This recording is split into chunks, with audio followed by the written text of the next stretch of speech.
जय हिंद। स्वागत आप सभी का। दिल्ली को नया मुख्यमंत्री का चेहरा मिल चुका है। रेखा गुप्ता को मुख्यमंत्री के चेहरे के तौर पर अब मुहर उनकी लग गई। वो मुख्यमंत्री पद की शपथ ले रही हैं। अब सवाल ये है कि ये फैसला क्यों हुआ, बीजेपी ने ये फैसला क्यों हुआ।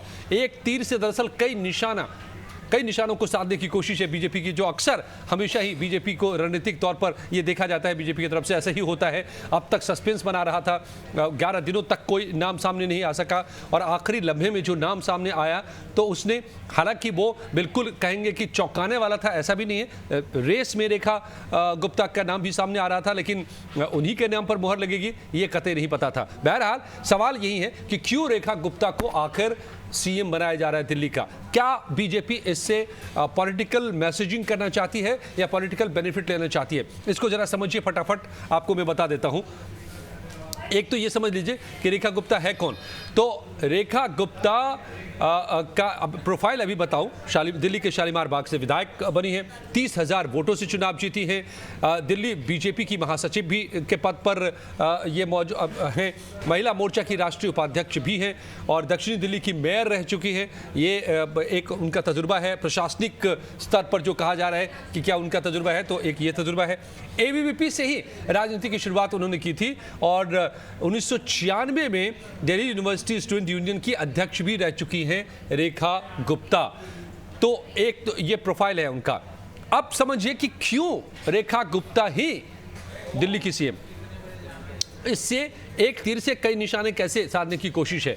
रेखा गुप्ता महिला है, सबसे बड़ी बात जो उनके फेवर में गई है महिला होना।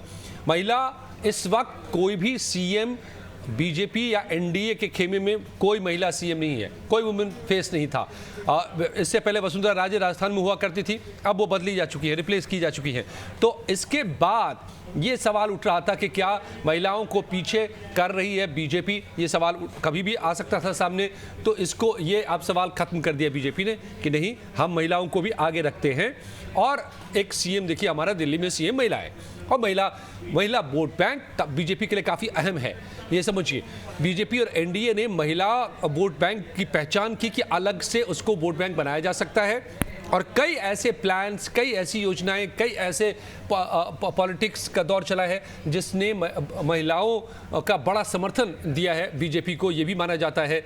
और ख़ास तौर से बिहार की बात कर लें हम, जहां पर चुनाव होने वाले हैं, वहां भी एक निशाना है और वहां महिला वोट बैंक एनडीए का बड़ा रहा है, सॉलिड रहा है।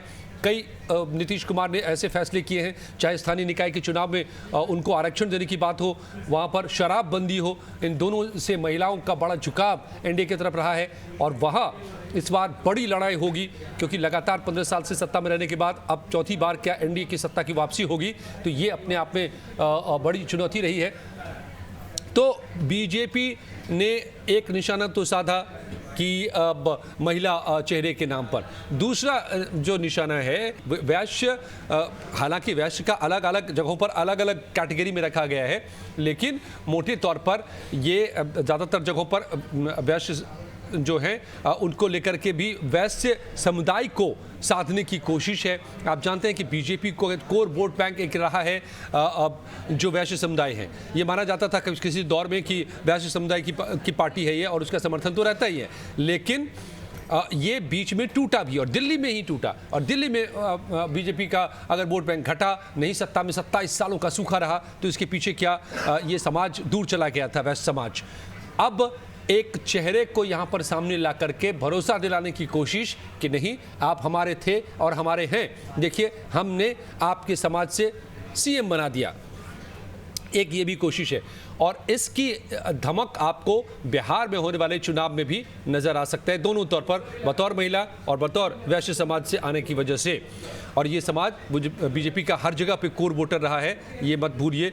ये ऊपर से यहाँ पर डिप्टी सीएम भी बनाए गए हैं और महिला सीएम के भी फेस के तौर पर और डिप्टी सीएम जो बनाए गए हैं, तो दोनों ही नाम से कहीं न कहीं ये कोशिश की जाट गुर्जर वोट बैंक को भी साधने की कोशिश है और ओबीसी वोट बैंक पर भी निशाना है। इसके अलावा राष्ट्रीय स्वयंसेवक आरएसएस की भी पसंद बताई जा रही है कि रेखा गुप्ता है। ये भी यहाँ तक भी है खबर कि आरएसएस की तरफ से ये प्रपोजल आया था कि किसी फीमेल फेस को आप सामने लाइए, महिला चेहरों को सामने लाइए। महिला, तो ये भी एक बड़ी वजह रही है। विवादों से दूर दूर का नाता नहीं रहा, बहुत ही साफ सुथरी छवि रही है लगातार पॉलिटिक्स में रहने के बावजूद। इनके ऊपर कोई करप्शन का दाग नहीं है। दिल्ली जो विवादों का गढ़ बन गया था सियासी तौर पर, तो किसी विवाद में नहीं ये नज़र आई है। तो ये वो तमाम वजह हैं जिसकी वजह से, और एक और दिलचस्प वजह मैं बताऊं, उसको आप देखिए कि कैसे देख सकते हैं कि हरियाणा की शब्दावली में मैं कहूं तो हरियाणा के छोरे को अब दिल्ली में हरियाणा की छोरी उसके सामने जवाब देने के लिए मौजूद है। छोरा कौन? अरविंद केजरीवाल, मूल रूप से हरियाणा के। रेखा गुप्ता कहाँ की? मूल रूप से हरियाणा की। हालांकि उनका परिवार जब वो 2 साल की थी तभी यहाँ आ गया था दिल्ली। उनके पिता बैंक में एम्प्लॉई थे और शिफ्ट हो गया था परिवार, लेकिन मूल रूप से हरियाणा के जिन से है ये परिवार।